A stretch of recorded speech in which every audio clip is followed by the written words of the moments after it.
Magandang araw po sa inyo lahat. Welcome po sa panibagong video natin dito sa Makapili TV. Ngayon ito, pag-usapan po natin itong pagkakabuko o pagkakalantad ni Senator Rapi Tulfo dito sa malalaking kinikita ng mga board member ng PATCOR. Pero bago natin simulan yung topic na to, kung di pa kayo nakasubscribe sa channel na ito, pwede pakipindot yung subscribe button at the same time, palike na rin po ng video. Wala naman pong bahid dyan. So ito, pag-usapan na po natin ito. Alam niyo po ba na milyon po ang kinikita ng mga board member samantalang may mga empleyado silang sumasahod ng below minimum kahit na dekada na ang kanilang tinagal sa kumpanya. So ito, panoorin po natin. 10,598.98. 10,500. 10,598.98 po. Ganun po kababa. Wala sa minimum yan. Yes, sir. Yun At po ang kinikita ng PAGCOR, bilyones. Tapos, below minimum. Talo ka pa ng security guard. Yes, sir. Mas malaki pang sweldo ko sa kasambahay ko. Yes, sir. At driver ko. Mr. Chair. Ba't ganun? 10,500. Mr. Chair, that is the basic salary. Biruin nyo ang minimum nasa 500 something. So lumalabas po yun, nasa 13,000 to 14,000 siguro, mga 15. Yun po yung basic minimum na kinikita po ng isang empleyado dito sa Pilipinas. Pero ito, nasa 10,000 lang po ang kanyang kinikita. So napaka below minimum. At panoorin niyo po ito kung paano ipagtanggol ng taga-PAGCOR yung kanilang, or kung paano sila dumipensa kung bakit ganun lang daw ang ibinibigay nilang pasahod dito sa empleyado na to. But, as I said, through the years, may mga benefits na binibigay ang PAGCOR. Ano po yung mga benefits, sir? Magkano ho ang apps niya? Nadodoble ho yan eh. Because merong nanggagaling sa Provident Fund. Merong healthcare. Merong Ito yung concern ko po sa take-home pay. yung take-home pay ko kasi, yun nga ho, double Kahit pa sabihin natin sa tatari mo ng benefits, health benefits and all, pero pag uwi niya ng bahay niya, 10,500 tatanggap niya sa isang buwan, kulang po yun. Tingnan nyo pinagtatanggol niya na meron naman daw mga benefits na nakukuha. Itong mga empleyado na to, parang 10x2 daw yung mga benefits. Pero tama ang punto rito ni Senator Rapi Tulfo. Aanin mo yung times 2 na benefits na sinasabi nito kung ang take home lang naman niya nasa 10,000. Paano mo pagkakasayin nyo kung ikaw ay pamilyadong tao at meron kang 2 anak?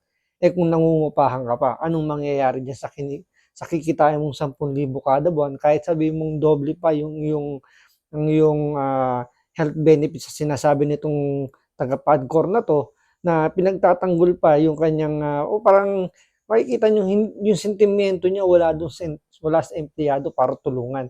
Parang lalo pa niyang sinasabi na mas kumbaga yung kumpanya mismo ang nangaapi.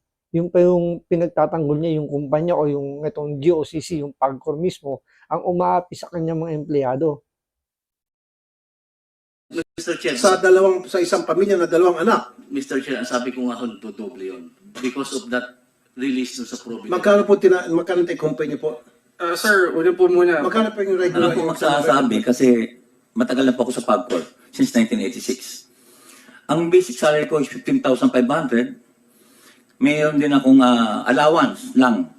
Kasi hindi mo naman pwede makompute yung allowance sa retirement pay. Sandali po, sa 15,500 na sweldo niya, ilang taon na kayo sa PAGCOR? 37 years. Sa 37 years, Biruin mo, 37 years sa PAGCOR. Ang sinasahod, 15,000. Sige nga, magkano ang minimum? Pumasok ka empleyado ngayon, pumasok ka bilang service crew, pumasok ka bilang security guard, mas mataas pa ang sinasahod nun kaysa sa kanya na 15 years na nagtatrabaho, pero ang sahod na nasa 15 years. Di po ba 37 years siyang nagtatrabaho sa PAGCOR, 15,000 lang ang kanyang take-home pay. Pambihirang buhay yan. hanggang ngayon, 15,700 lang sweldo niya. Wala pa sa minimum. Again, Mr. Chair, that is the basic. Regardless, sir. No. Basic is basic. Sige, naintindihan ko ang basic. Pero dapat, ang basic pay niya, that 37 years na siya sa PAGCOR, hindi na dapat 15,700. Your Honor, that was the way it was structured by previous Tama naman si Senator Rapi Tulfo. Kung ganun katagal na yung kanyang serbisyo sa PAGCOR, dapat wala na siya sa 15,000 a month. Dapat mas mataas na doon. Di po ba? Dito malinaw makikita nyo kung paano inaapi ng mismong gobyerno na po, GOCC po ng gobyerno to. Pero inaapi ng itong ng PAGCOR dahil hindi ibinibigay yung tamang pasahod. Administrations na... Well, then sa baguhin province- natin tong structure ninyo. Yes, Mr. Chair, but we are because there is the GCG law since 2010, hindi ho namin mabago. We are just now applying for the CPCS. Pag nabago ho po yung CPCS, doon po lataas yung basic. But we have to go through that process, Mr. Chair. Yung mga matataas na opisyal sa PAGCOR, nagsiyaman na naging bilyonaryo na, alam nyo naman yan eh. Samantala itong mga empleyado, yung nagpapakanda ko ba, meron kayong mga empleyado, mga boss nyo dyan, pag lumabas sa kalye, 10 caravan na bodyguards. Bakit magbabodyguard pag karami-rami? Takot ba siya na, dahil kumikita ng limpak-limpak sa lapi, samantala yung mga tao niya, bare-bare kinikita. Ang naging problema namin since 2010, Your Honor, yung pong CPCS. No, sir. Well, we have to revisit that. Tingnan nyo, pinagtatanggol niya pa, meron daw silang batas. Imbis na tulungan, ibabanggapan nila yung batas na sinasabing hindi pwedeng bigyan ng benepisyo or bigyan ng tamang pasahod itong mga empleyado na to. Imbis na tulungan mo dahil ikaw nasa taas ka, imbis na tulungan mo yung mga empleyadong ganyan, ang nangyayari, parang ikaw pa mismo yung nagda-down sa kanila. Ikaw pa yung nang-aapi o ikaw pa yung tumutulong para maapi itong mga to. Imbis na tulungan mo, ikaw pa magsasabing may batas na parang may batas na humaharang para bigyan sila ng tamang pasahod. Imbis na nakakadismaya, no? Imbis na tulungan, siya pa yung mismo yung parang yung humaharang. Di ba? CPS law, kung batas ba yan, para magkaroon ng adjustment at ito mga employees nyo sa PAGCOR na pagkatagal-tagal, 37 years, 15,000 pa lang, Senator Coco. I'd like to acknowledge the presence of Senator Coco Pimentel. 15,700 you said? 15,500 po. 15,500, Senator Coco. 37 years. 37 years. Yung kanyang basic pay. Hindi makatarungan yan. Sabi mo, mayroong batas. Well, I'd like to see that law and we'll revisit that and change that. Amend that. Para pumantay sa industry standard yung kanilang sweldo. Yes, sir. Mr. Tungkol po sa sinasabi niyang CPCS na ginagawa sa ngayon, since naglalabas si President Rodrigo Duterte ng Executive Order 150 ng 2021, October, pero ang nagtatanong po ako sa GCG, bakit hanggang ngayon hindi pa napapatupad sa amin ng CPCS? Samantalang kami na lang ata ang GOCC na hindi nabibigyan ng ATI o ng CPCS authority to implement. Ang sabi po sa akin ng GCG, dinidribble daw po ng PAGCOR para hindi matuloy ang CPCS. Ayan, bakit niyo dinidribble, Mr. Chair, Salvosa? hindi ho totoo dinidribble namin. Actually, minamadali ho yan. Kung minamadali, sana wala na sila dito ngayon. Hindi sila magreklamo. Tama si Senator Rapi Tulfo.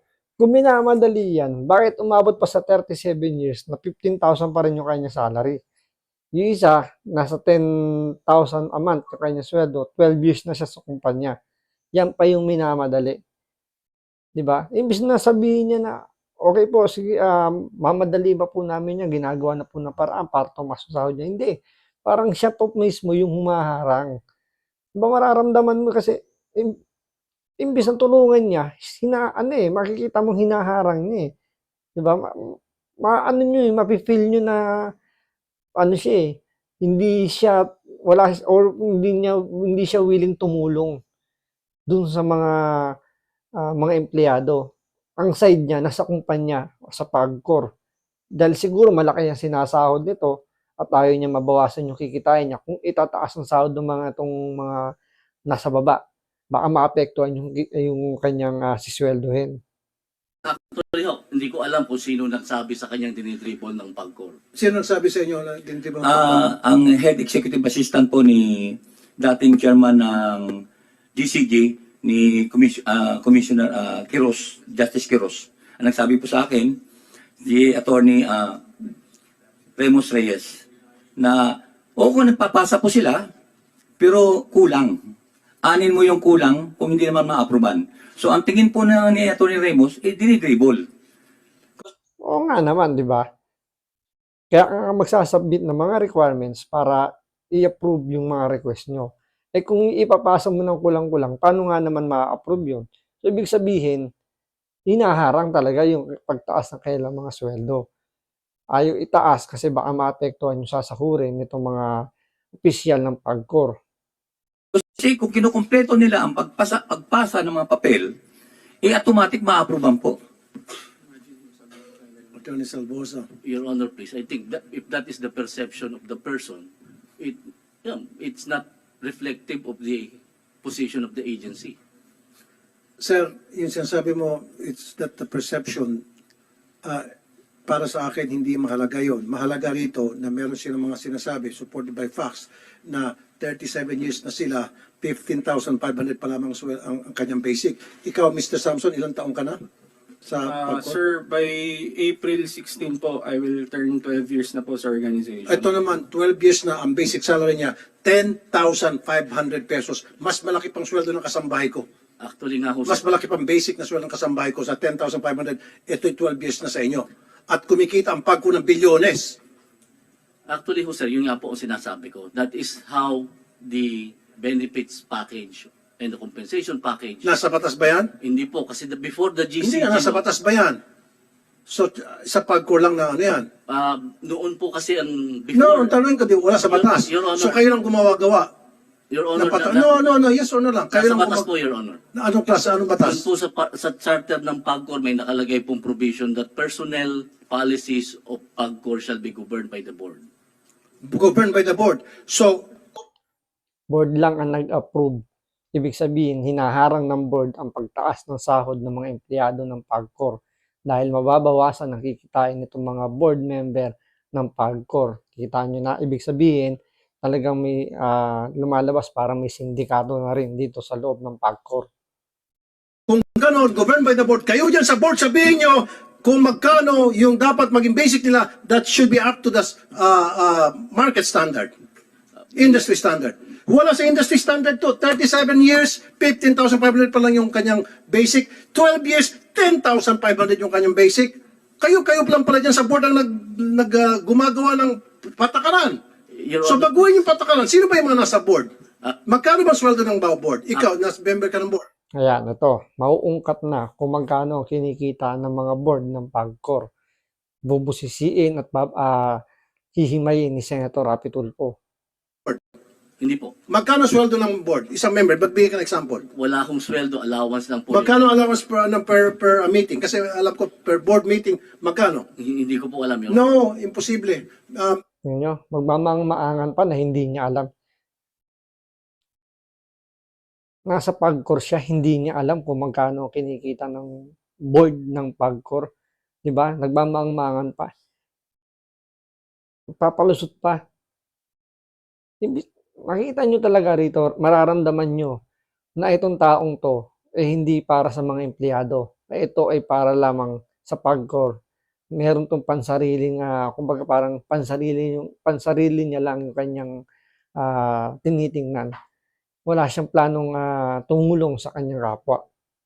Miss Sharon Quintanilla, magkano? Huwag ka magsinungaling dito. Tumas ka kayo, tumayo kayo, magkano kayo? Ipaot niya ito. Comsec. Mag-out mga to. Sir, kukunin ko lang po yung specific. Na mag-out ka muna. Comsec. Ito, panunumpain ni Senator Rapi Tulfo itong mga taga-PAGCOR at ang witness para mapaamin niya kung magkano talaga ang kinikita ng isang board. Tuwing ito ay may meeting, cumulative to ng isang taon kung magkano ang kinikita at magkano po ang bayad sa kanila tuwing may meeting. Iba po yung performance na a year na ibinibigay na allowance at iba rin po yung binabayad sa kanila kapag may meeting. Ipapatayuin mga to pag taga-PAGCOR, mag-out taking. Can you please all stand up from people from PAGCOR? Can you raise your right hand? Pati witness, of course. Do you swear to tell the whole truth and nothing but the truth in this committee hearing? Thank you.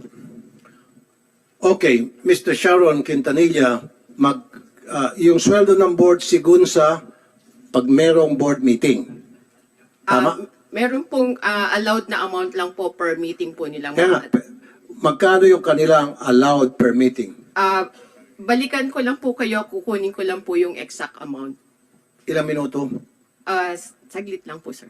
Okay. May message lang. So ibig sabihin, Dito sasabihin na kung magkano ang kinikita ng isang board member allowance para sa isang taon.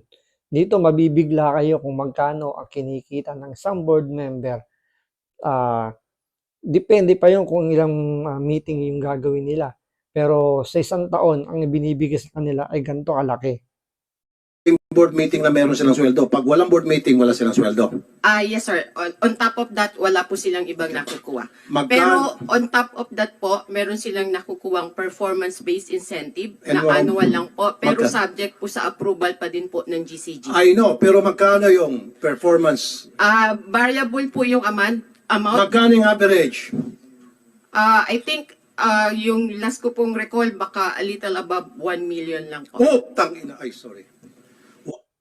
Napamura si Senator Rapi Tulfo. Bakit?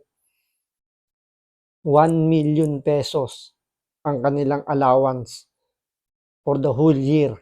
Depende pa yung kung ilang meeting lang ang gagawin nila. Di po ba? 1 million ang kinikita ng isang board member. Ilang board member po yan? Halimbawa, 10 ang board member. So, 10 million a year ang binabay sa kanila. Samantalang may mga empleyado sila na 12 years nang nasa kumpanya at sumasahod lang ng 10,000 kada buwan. At ang isa naman ay 37 years na in service pero ang kanyang take-home pay is 15,000 lang. Samantalang ang board member kumikita ng 1 million a year. 1 million performance. A year po yun, sir. Kaya nga, performance lang ito, pero pa doon sa per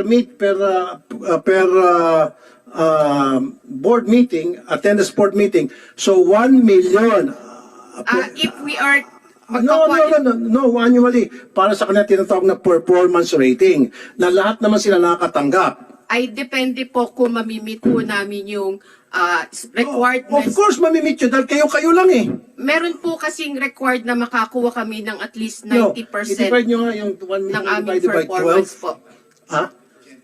Subject to GCG Oh, approval kita mo, po siya. lumilitaw na 80,000 a month na pumupunta na to tuwing may meeting. Eh kung once a month lang yung meeting, ang laking pera tinatanggap. Samantalang ito, nagpapakandak Cuba, araw-araw, nandun sa Pagcor, umulan, uminit, bumagyo, nandun sila. Nakita nyo? Kitang-kita, 80,000 a month ang kinikita ng isang board member. Eh kung ang meeting lang daw ay isang beses lang isang buwan, so tumatagintin 80,000. Samantalang yung mga empleyadong kanilang tinatapakan o kanilang ginigipit o kanilang kinakawawa is 10,000 a month, 12 years in service. Umulan, umaraw, pumapasok, bumabagyo, kailangan pumasok dahil no work, no pay. Tapos ang mga board member kumikita na 80,000 a month. Eh kung ang meeting isang beses lang, hindi napakasarap ng buhay nila. Tapos maraming magagalit dito kay Senator Rapi Tulfo na pinapahiya niya raw ang mga resource person. Hindi naman yung resource person ng kanyang pinapahiya rito, yung kumpanya mismo. Yun nga lang, nangyayari kasi kung may ganitong klaseng tao na imbis na tulungan yung kanilang mga kasamahan, eh sila pa mismo yung nang-aapi or parang sila pa yung mismo yung nagiging daan para apihin itong mga to, imbis na tulungan pa. Hindi po ba? Board lang naman pala nila yung nag-approve sa pagtaas ng kanilang mga sweldo, pero hinaharang, ipagtatanggol pa nitong kanilang head. Di ba? Tapos sasabihin nila si Senator Rapi Tulfo pinapahiya lang daw itong mga tumatagapagkor. Normal, tama lang ang ginagawa ni Senator Rapi Tulfo na ipahiya yung mga ganyan dahil mismong gobyerno mismong gumagawa ng batas para tulungan itong mga maliliit nating kababayan. Pero ang nangyayari, taga-gobyerno rin mismo yung nagpapahirap sa ating mga kababayan. So sana magawa ng paraan to ni Senator Rapi Tulfo nang sa ganun mabigyan naman ng tamang pasweldo yung mga maliliit na manggagawa na nasa sakop ng ating gobyerno. So maraming salamat po.